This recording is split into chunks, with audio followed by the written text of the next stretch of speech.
Assalamualaikum warahmatullahi wabarakatuh. Selamat pagi semuanya. Kembali lagi dengan mata pelajaran Bahasa Indonesia kelas 9 materi teks argumentasi kurikulum Merdeka. Sebelum memulai pembelajaran, alangkah baiknya kita mengetahui tujuan pembelajaran terlebih dahulu. Tujuan pembelajaran pada teks argumentasi bertujuan agar peserta didik memiliki kemampuan dalam memahami dan menyampaikan argumentasi secara efektif. Peserta didik juga diharapkan mampu menentukan pesan dalam teks argumentasi serta memanfaatkan peta pikirannya untuk merumuskan dan menyusun argumen yang kuat. Selain itu, mereka juga perlu menelaah struktur dan kaidah kebahasaan yang digunakan dalam teks argumentasi agar dapat mengenali karakteristik secara lebih mendalam. Peserta didik juga ditargetkan untuk mampu menulis teks argumentasi dengan sistematis, menggunakan bukti dan alasan yang logis guna meyakinkan pembaca.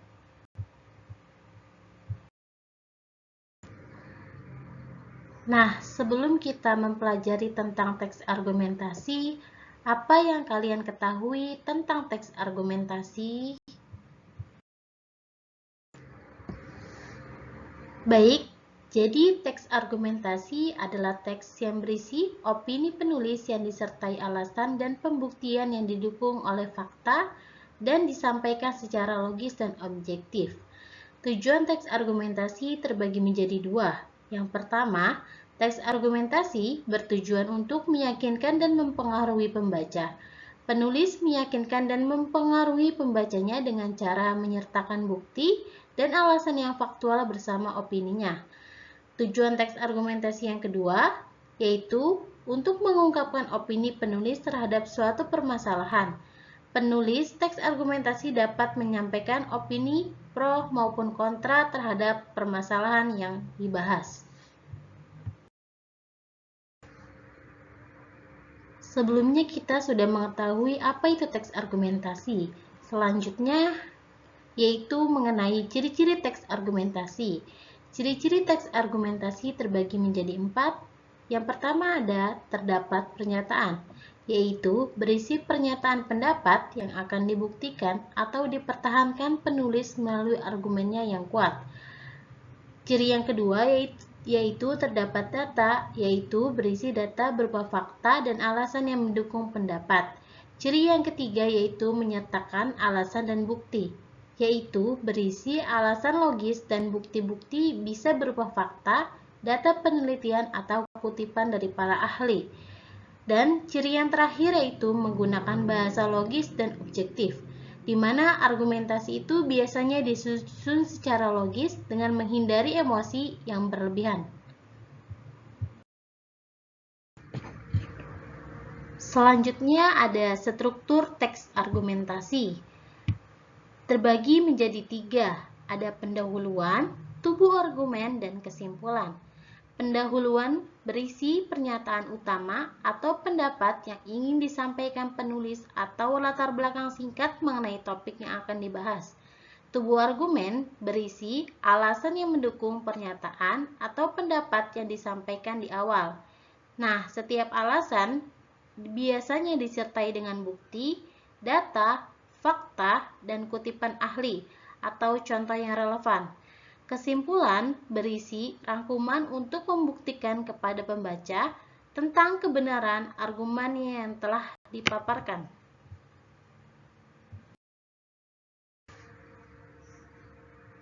Mari perhatikan contoh teks argumentasi berdasarkan strukturnya.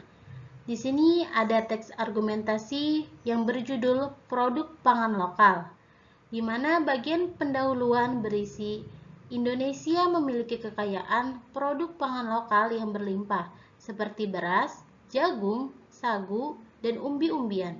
Namun, produk-produk ini seringkali kalah bersaing dengan produk impor karena kurangnya dukungan dari pemerintah dan masyarakat. Sedangkan pada bagian pendahuluan berisi produk pangan lokal harus diprioritaskan dan didukung agar dapat bersaing di pasar nasional maupun internasional. Dengan meningkatkan kualitas produk lokal dan memberikan subsidi atau insentif kepada petani, kita bisa meningkatkan daya saing produk pangan lokal di pasar global. Selain itu, promosi yang tepat juga dapat membantu meningkatkan minat konsumen terhadap produk lokal. Sedangkan pada bagian kesimpulan berisi, dengan mendukung produk pangan lokal, kita tidak hanya melindungi petani dan produsen dalam negeri, tetapi juga memperkuat posisi Indonesia dalam perdagangan internasional. Selanjutnya yaitu ada kalimat pengandaian. Kalimat pengandaian dalam teks argumentasi digunakan untuk menunjukkan hubungan sebab akibat atau pengandaian. Kalimat pengandaian juga memiliki dua makna, yaitu yang pertama, berisikan hal yang ingin dilakukan atau dicapai apabila keadaan atau persyaratan tertentu telah ada atau terjadi. Yang kedua, mengungkapkan keinginan yang berupa impian atau angan-angan saja, atau bahkan hal yang mustahil untuk dicapai. Kalimat pengandaian ditandai dengan adanya konjungsi, antara lain jika, apabila, bila, kalau, seandainya, dan andaikan. Contoh kalimat pengandaian yaitu, jika lulus SMP dengan nilai terbaik, Rangga akan masuk SMA terkemuka di Jakarta. Contoh kalimat yang kedua, kalau lulus SMP dengan nilai terbaik, Rangga akan masuk SMA terkemuka di Jakarta.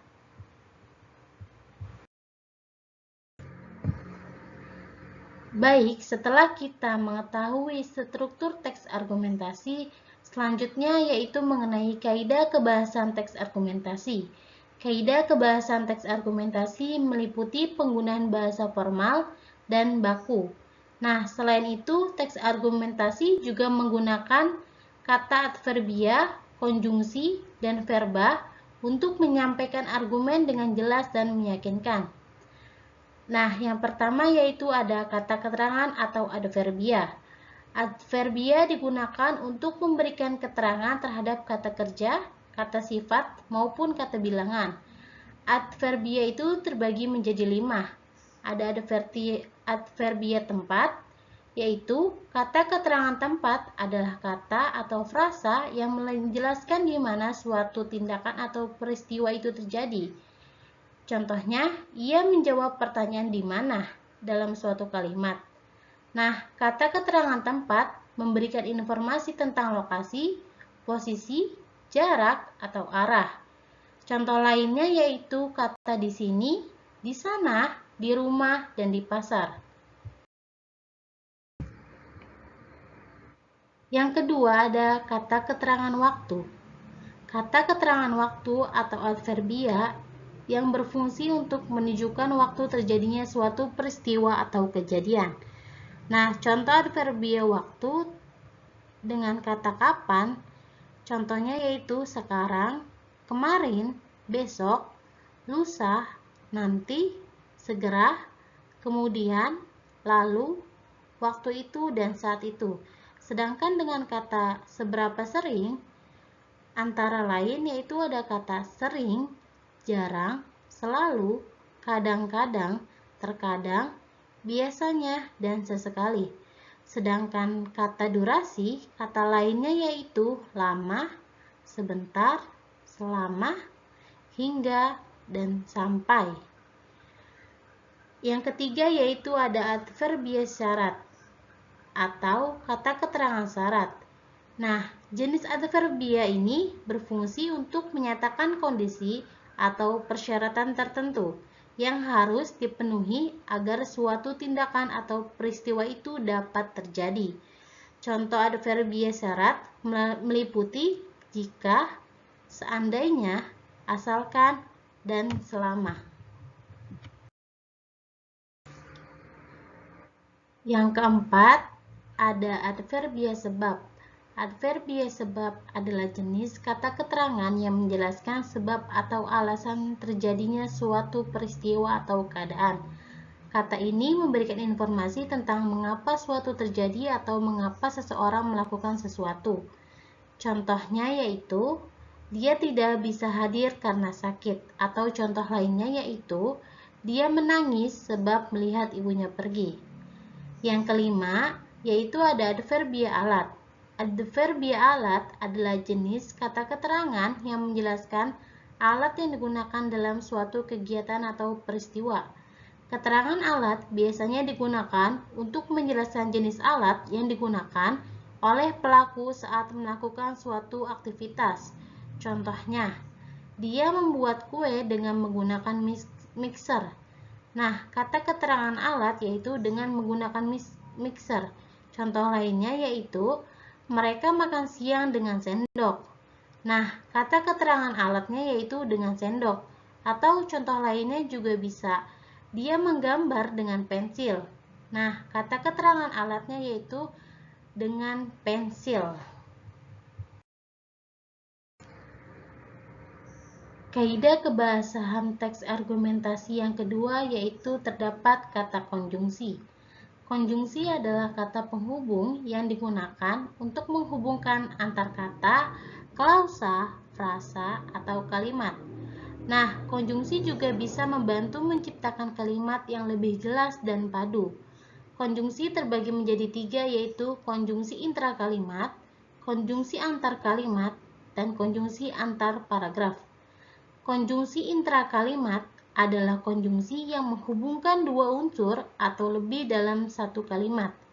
Nah, unsur-unsur tersebut bisa berupa kata, frasa, atau klausa yang memiliki kedudukan yang sama atau berbeda dalam struktur kalimat. Konjungsi intrakalimat juga berfungsi untuk menghubungkan ide-ide dalam suatu kalimat dan memberikan makna yang lebih utuh. Contoh kalimatnya yaitu, kamu harus rajin belajar supaya kamu bisa naik kelas. Atau contoh lainnya yaitu, dia tidak mau belajar sehingga ia tidak bisa lulus. Baik, selanjutnya yaitu ada konjungsi antar kalimat. Konjungsi antar kalimat yaitu menghubungkan kalimat yang satu dengan kalimat yang lainnya dalam sebuah paragraf atau teks. Nah, konjungsi ini biasanya ditempatkan di awal kalimat baru dan huruf pertama konjungsi tersebut ditulis dengan huruf kapital. Setelah konjungsi, biasanya diikuti tanda koma. Contoh kalimatnya, kita harus belajar dengan sungguh-sungguh. Oleh karena itu, kita akan sukses di masa depan. Nah, konjungsi antar kalimat adalah bagian terpenting dari penulisan yang efektif. Dengan menggunakan konjungsi ini dengan tepat, penulis dapat menciptakan tulisan yang lebih jelas, koheren, dan mudah dipahami oleh pembaca. Konjungsi selanjutnya yaitu ada konjungsi antar paragraf. Konjungsi antar paragraf adalah kata hubung yang berfungsi untuk menghubungkan suatu paragraf dengan paragraf lainnya. Konjungsi ini membantu menciptakan kohesi dan koherensi dalam teks, sehingga pembaca dapat memahami alur dan hubungan antar gagasan dalam paragraf yang berbeda.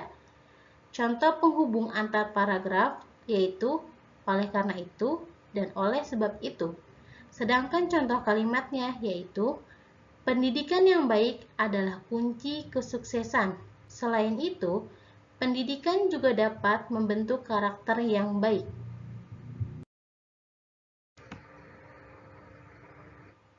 Selanjutnya yaitu ada kaidah kebahasaan teks argumentasi yang ketiga. Terdapat kata verba. Kata verba adalah kata kerja yang menerangkan suatu perbuatan, kegiatan, tindakan, keberadaan, atau pengalaman. Nah, kata verba terbagi menjadi dua bagian, yaitu ada verba aktif dan verba pasif. Verba aktif adalah kata kerja yang menandakan subjek sebagai pelaku tindakan dalam kalimat. Verba aktif biasanya memiliki awalan me atau ber. Contoh kalimatnya yaitu Budi membawa buku.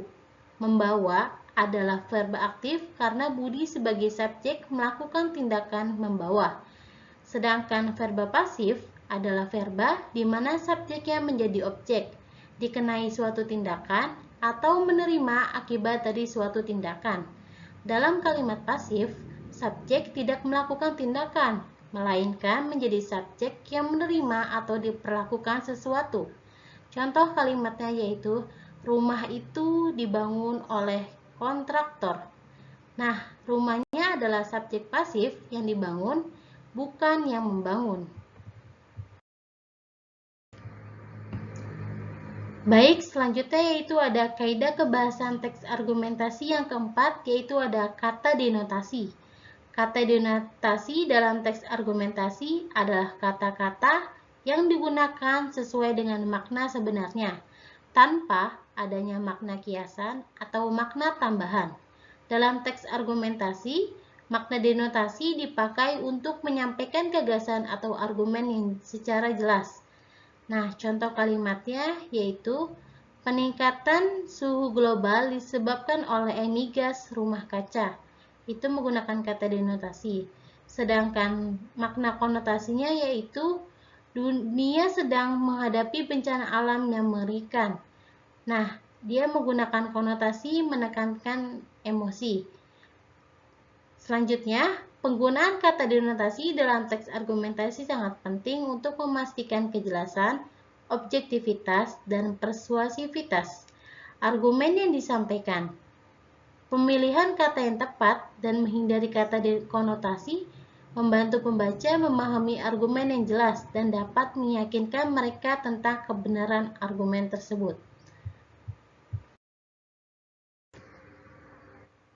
Nah, selanjutnya kita sudah mengetahui mengenai struktur teks argumentasi dan kaidah kebahasan teks argumentasi.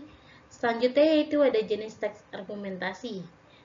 Jenis teks argumentasi terbagi menjadi 3. Ada jenis teks argumentasi berdasarkan sebab akibat, jenis teks argumentasi berdasarkan akibat sebab, dan jenis teks argumentasi berdasarkan argumentatif perbandingan. Sebab akibat merupakan jenis paragraf yang ditulis berdasarkan data-data yang akan dibahas. Nah, selain itu, teks argumentasi jenis ini akan mengarah pada akibat yang sudah disebabkan sebelumnya.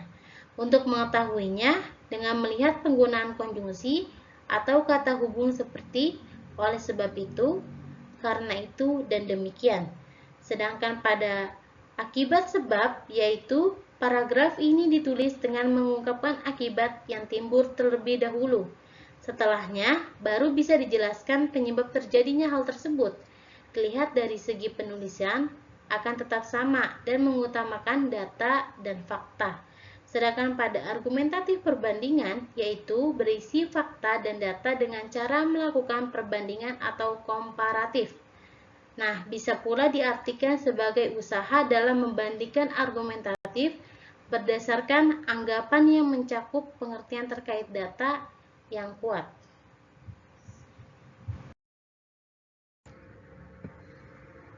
Cara menulis teks argumentasi terbagi menjadi 4. Yang pertama, menentukan topik dan tujuan.